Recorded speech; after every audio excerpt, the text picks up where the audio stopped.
Bienvenidas y bienvenidos a un programa más de Aprende en Casa. En esta sesión vamos a ver un tema fundamental en la historia de México que tuvo repercusiones en la vida política y democrática del país, el movimiento estudiantil de 1968 y su influencia. ¿Ya tienen con qué anotar? Si no, vayan rápido por papel y pluma para que escriban las preguntas y actividades que deberán resolver e integrar en su carpeta de experiencias. La década de 1960 fue crucial en la historia del mundo. Se recuerda sobre todo como la década de la rebeldía juvenil. Los jóvenes querían cambiar a la sociedad, las costumbres y los valores para tener más libertad. Los jóvenes criticaron el modelo capitalista, es decir, la sociedad de consumo. Escuchaban a los Beatles y el rock and roll. Esto escandalizaba a los padres y a los sectores de la sociedad más conservadores. También se manifestaron contra la guerra de Vietnam y el muro de Berlín. Fueron los años del movimiento hippie y las consignas de amor y paz. Fue cuando el hombre llegó a la luna y cuando el movimiento de Che Guevara fracasó en Bolivia. En esa década asesinaron al presidente estadounidense John F. Kennedy y al líder afroamericano Martin Luther King. En nuestro país también hubo diversos movimientos sociales y civiles. Por ejemplo, en 1964 los médicos de la Ciudad de México se levantaron en huelga exigiendo mejoras en sus derechos laborales. En respuesta, el gobierno los encarceló y despidió a decenas. Además, en 1966, estudiantes de Michoacán realizaron manifestaciones. Al año siguiente, en 1967, estudiantes de Sonora también llevaron a cabo protestas. Por otra parte, entre los meses de julio y octubre de 1968, se realizó la represión más grande cometida contra los estudiantes. El 2 de octubre de 1968, en la Plaza de las Tres Culturas, en Tlatelolco, Ciudad de México, se llevó a cabo el momento más álgido del problema. Les pedimos estar muy atentos a la información que se presenta en el siguiente video. Al finalizar, elaborarán un cuadro sinóptico de las causas que propiciaron el movimiento estudiantil. Vamos con el video. En la década de 1960, el control del Partido Único sobre la vida política y social de México generó muestras de descontento entre algunos grupos sociales. Las demandas de mayor justicia social y de libertad para elegir autónomamente a sus líderes sindicales estuvieron en la base de los movimientos de ferrocarrileros, electricistas, médicos y maestros durante las décadas de 1950 y 1960. La respuesta del gobierno a estas demandas incluyó algunos intentos de negociación, pero predominó la represión para poner fin a los movimientos obreros. La represión, la persecución y el encarcelamiento de los líderes fueron la pauta en las relaciones entre el gobierno y los grupos inconformes. En 1968 tomó fuerza un movimiento protagonizado por estudiantes de 3 universidades, preparatorias e institutos de educación superior de varios estados del país. Muchos de ellos salieron a las calles a exigir el cumplimiento de sus peticiones y a expresar su inconformidad ante diversas situaciones sociales y políticas.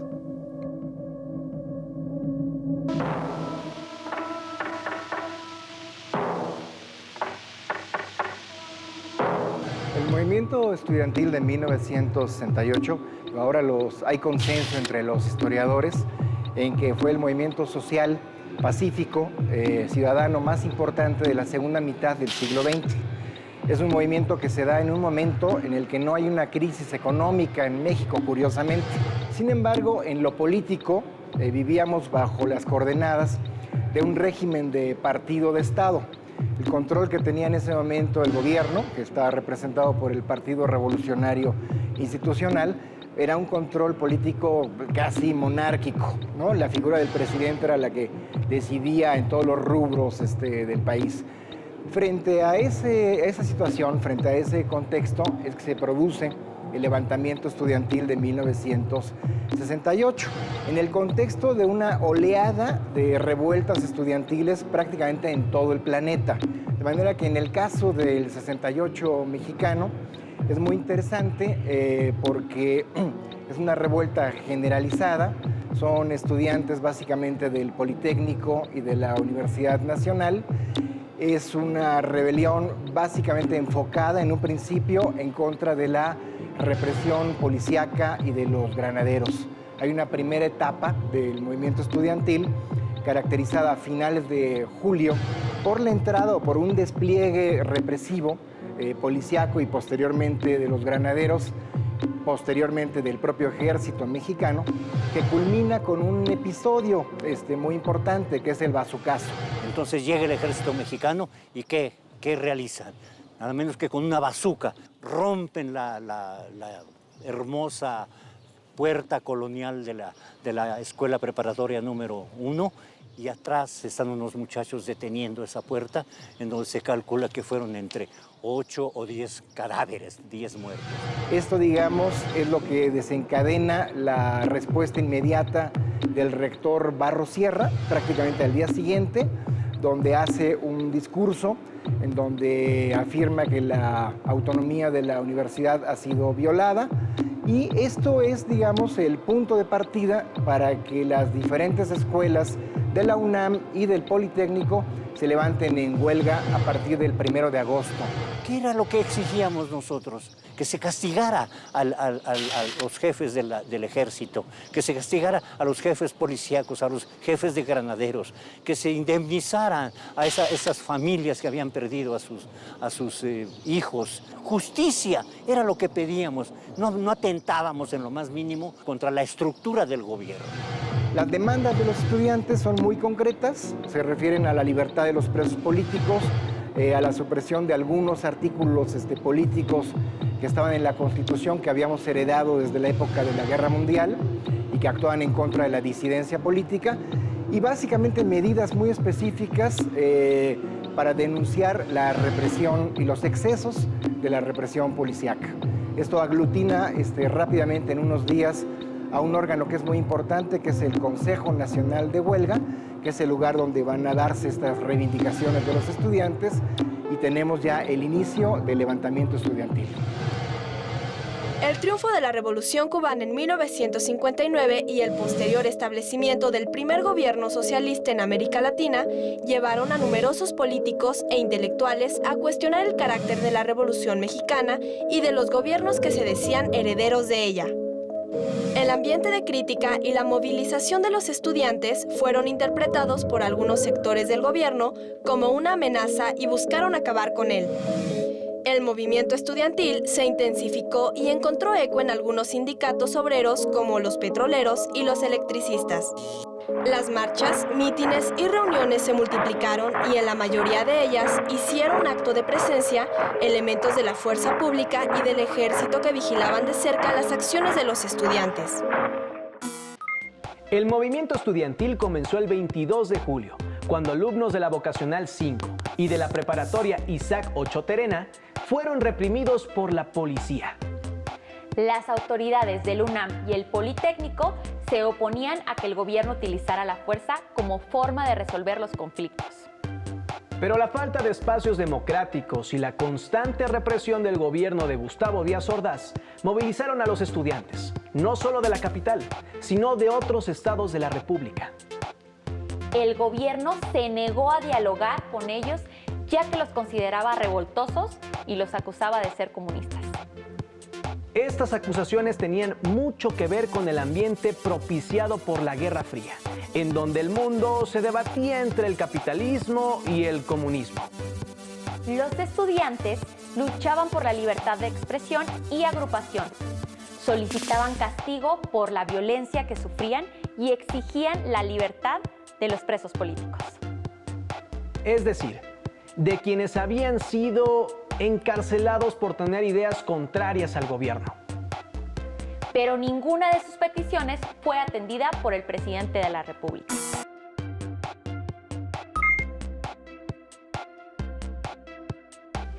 En el siguiente video observarán diversos carteles de protesta. Elijan el que más les guste y traten de describirlo.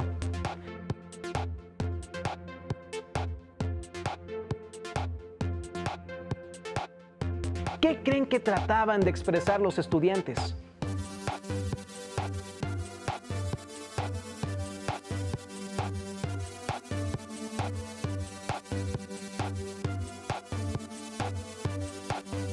Guarden sus respuestas en su carpeta de experiencias.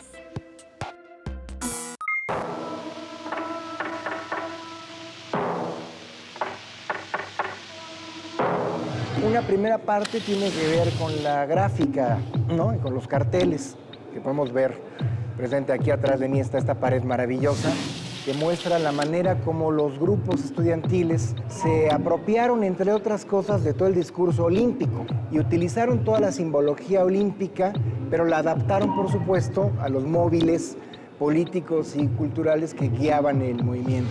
Entonces tenemos a la Paloma de la Paz atravesada por una bayoneta, tenemos la figura de Díaz Ordaz que se convierte en una figura gorilesca, en fin, toda la parafernalia ahí de las Olimpiadas aplicadas de una manera muy lúdica, muy creativa. Yo creo que esta es de las partes centrales del movimiento, también desde la fotografía.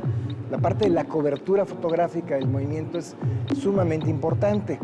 Tenemos una serie de fotógrafos que actuaban, algunos para ciertos periódicos, otros por la vía independiente, que hicieron coberturas fotográficas que hoy podemos ver a través de Héctor García, de Rodrigo Moya, de Bordes Mangel, donde nos marcan ciertas secuencias de las marchas callejeras que hoy forman una parte muy, muy importante de lo que sería la historia del fotoperiodismo estudiantil. Entonces, la parte gráfica y fotográfica, incluso cinematográfica a partir de los documentales, yo diría que es una de las partes centrales de los capítulos culturales del movimiento estudiantil del 68.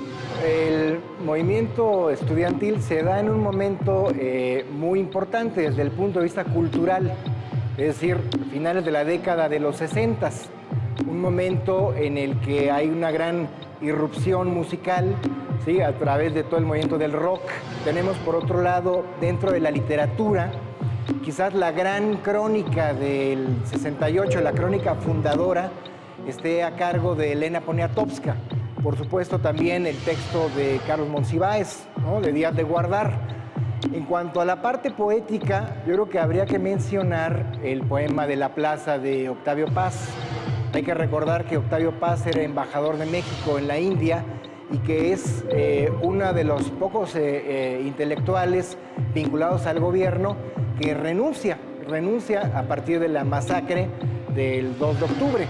A diferencia del resto de la clase política, que se encarga como de justificar al régimen de Díaz Ordaz. La música fue un instrumento central en la movilización estudiantil. Mítines, asambleas, discusiones en las escuelas, en las guardias, los estudiantes hicieron de ella un instrumento de protesta. Además del rock en inglés, los estudiantes utilizaron la música de protesta latinoamericana, de autores e intérpretes como Violeta Parra y Mercedes Sosa. Pero también cantaron jóvenes mexicanos como Óscar Chávez y Judith Reyes. ¿Los han escuchado? Por otra parte, como en octubre de 1968 se realizarían las Olimpiadas en México, uno de los eventos internacionales más importantes en la historia del país, el gobierno pretendía dar una imagen de progreso y modernidad, por lo que se planteó detener a los estudiantes. En una manifestación realizada en Tlatelolco el 2 de octubre, un batallón conocido como Batallón Olimpia abrió fuego contra los estudiantes. Vamos a ver el último video de la sesión. Fíjense muy bien en las imágenes, pues al concluir elaborarán una opinión sobre lo ocurrido.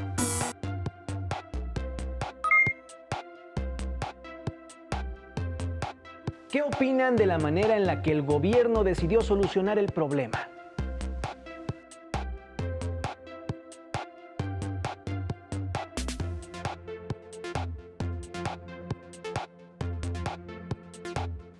¿Cómo hubieran resuelto el problema?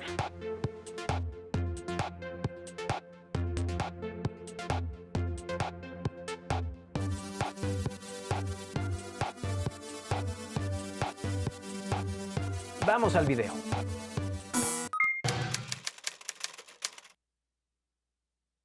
Yo era el quinto orador de donde estaba allí precisamente la tribuna. Cuando yo quise entrar por esa escalera, fue imposible, porque el Estado Mayor Presidencial, disfrazado de civil, no dejaban entrar a nadie. Entonces yo me dirigí precisamente ahí, a esa escalera. Cuando yo iba subiendo por esa escalera, ya estaba el mitin, ya había empezado el mitin. Salió precisamente de ahí un helicóptero, dio la vuelta el maldito helicóptero, se fue para allá, regresó, volvió a entrar y cuando pasaba por aquí lanzó una luz roja.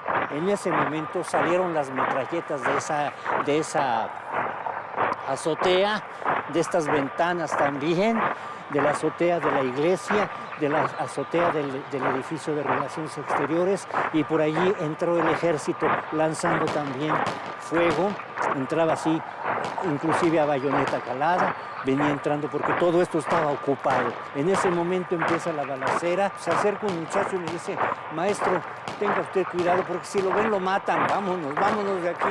El muchacho me lleva del lado del brazo derecho y en ese momento una bala le atraviesa la cabeza. Esa bala era para mí.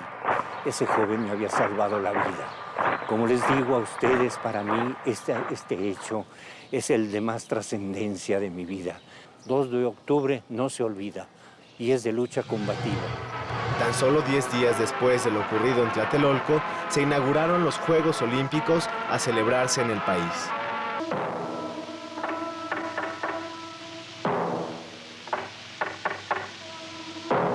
El 68 tiene una serie de repercusiones positivas, en términos de que sin duda alguna en el 68 se cuestionó por primera vez este régimen de partido de Estado que gobernaba México. A partir de ahí lo que viene es una transformación muy gradual del sistema político mexicano, ¿sí? Lo que tenemos en los siguientes 30 o 40 años es una pérdida del poder por parte del Partido Revolucionario Institucional, que tiene que compartir, digamos, la administración pública con otros partidos de oposición hasta llegar a la alternancia política en el año 2000. Sin duda, uno de los puntos de partida de esta modificación del sistema político mexicano hay que encontrarla en el 68. La otra serie de transformaciones importantes tienen que ver con el mundo cultural, es decir, finalmente el 68 es una gran crítica de los modelos culturales que privaban en México en aquella época. Es una reivindicación de un Estado de Derecho plural y democrático, que se va ejerciendo con altibajos en los siguientes 30 o 40 años. Entre las partes negativas o las repercusiones negativas del movimiento habría que mencionar el 2 de octubre, es decir, no podemos omitir que esto culmina con una gran matanza, un operativo que yo catalogo como un crimen de Estado. A partir de ahí, entonces, en el 68 se incrementa también la represión por parte del Estado mexicano. Lo que tenemos es que una parte de estos jóvenes apuestan por la lucha armada, ya sean las guerrillas rurales o sobre todo las guerrillas urbanas, que tienen un peso importante en la década de los 70s, y nos asomamos a un capítulo terrible, que es el capítulo de la Guerra Sucia, donde el Estado mexicano utiliza al ejército y también desaparece a ciudadanos. Díaz Ordaz decía que el 68 mexicano no tenía la menor importancia, que iba a desaparecer rápidamente de la memoria histórica. Hoy, a 40 años, podemos decir que sucedió exactamente lo contrario de lo que previó el presidente. México es diferente, entre otras cosas, a partir del o gracias al 68, porque indudablemente que el saldo positivo es lo que predomina en este gran movimiento ciudadano, este gran movimiento civil, el más importante de la segunda mitad del siglo XX.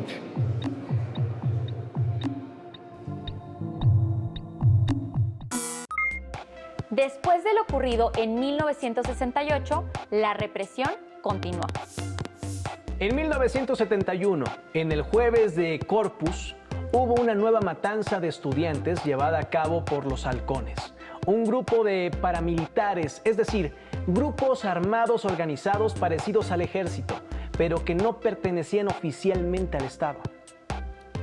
La censura gubernamental trató de ocultar la represión del movimiento estudiantil. Durante varios años no fue posible presentar fotografías ni filmaciones sobre el movimiento.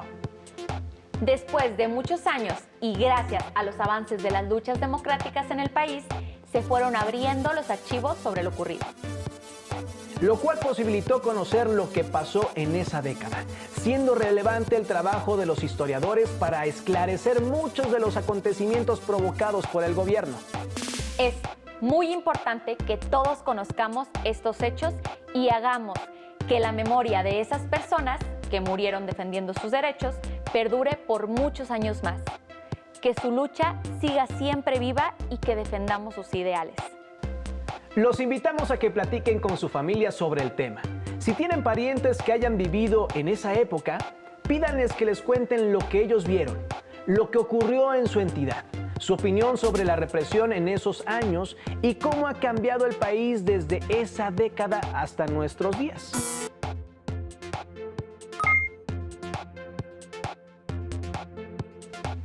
¿Quién era el presidente de México cuando ocurrió la matanza de 1968?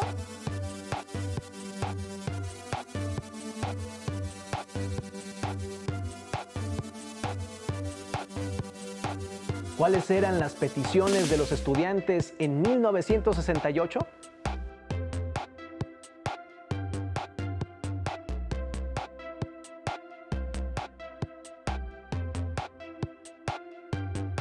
¿Por qué se dice que el 2 de octubre no se olvida?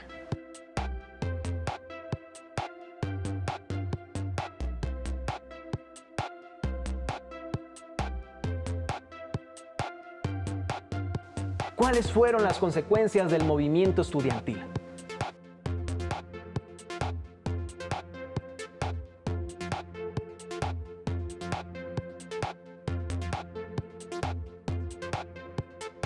Integren sus respuestas y actividades realizadas durante la sesión en su carpeta de experiencias.